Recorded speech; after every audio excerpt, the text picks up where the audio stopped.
चलिए एक पल के लिए सोचते हैं, एक पूरा का पूरा पहाड़ जिसे तराशकर एक विशाल कलाकृति में बदल दिया गया हो। ये कोई साइंस फिक्शन फिल्म का सीन नहीं है, बल्कि ये हकीकत है। ये है भारत की एलोरा गुफाओं में मौजूद कैलाश मंदिर। एक ऐसी बनावट जो इतिहास के बारे में हमारी सारी समझ को चुनौती देती है। नहीं नहीं, एक मिनट, इस बात को समझना बहुत जरूरी है। ये मंदिर ईंट पत्थर से बनाया नहीं गया था, इसे तराशा गया था। एक ही विशाल चट्टान को ऊपर से नीचे तक काटकर इसे बनाया गया, जो इसे दुनिया की सबसे बड़ी मोनोलिथिक यानी एक ही पत्थर से बनी संरचना बनाती है। अब यहीं पर बात दिलचस्प हो जाती है।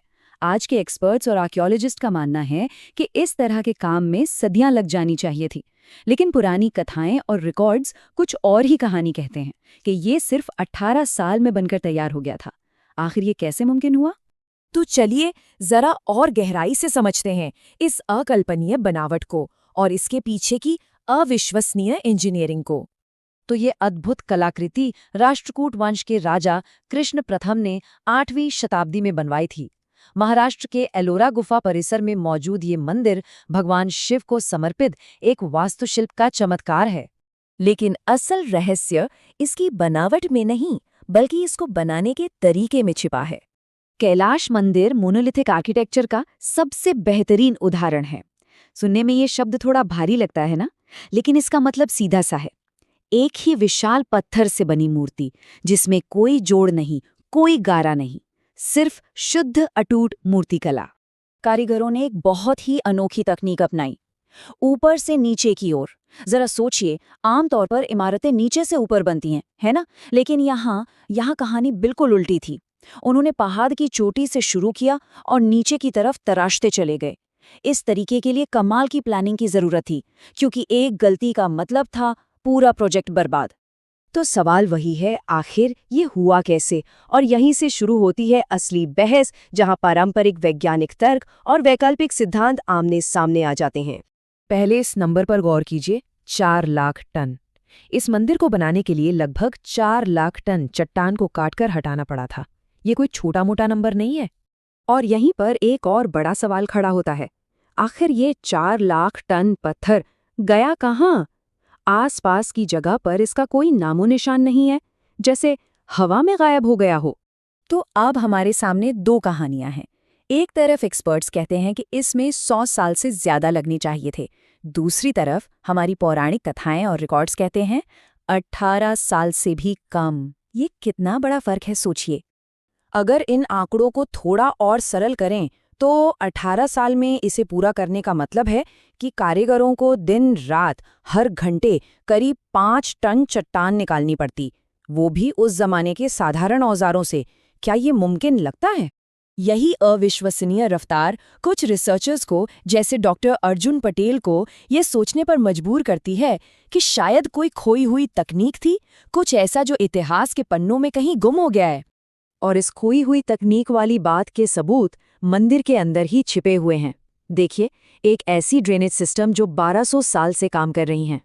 कमाल के ध्वनिक गुण, और कुछ जगहों पर तो चट्टान इतनी चिकनी है मानो उसे औजारों से नहीं, किसी और चीज से खुरच कर निकाला गया हो।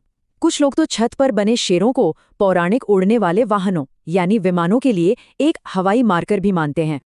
लेकिन कहानी का एक दूसरा पहलू भी है। हर कोई इस खोई हुई तकनीक वाली बात से सहमत नहीं है।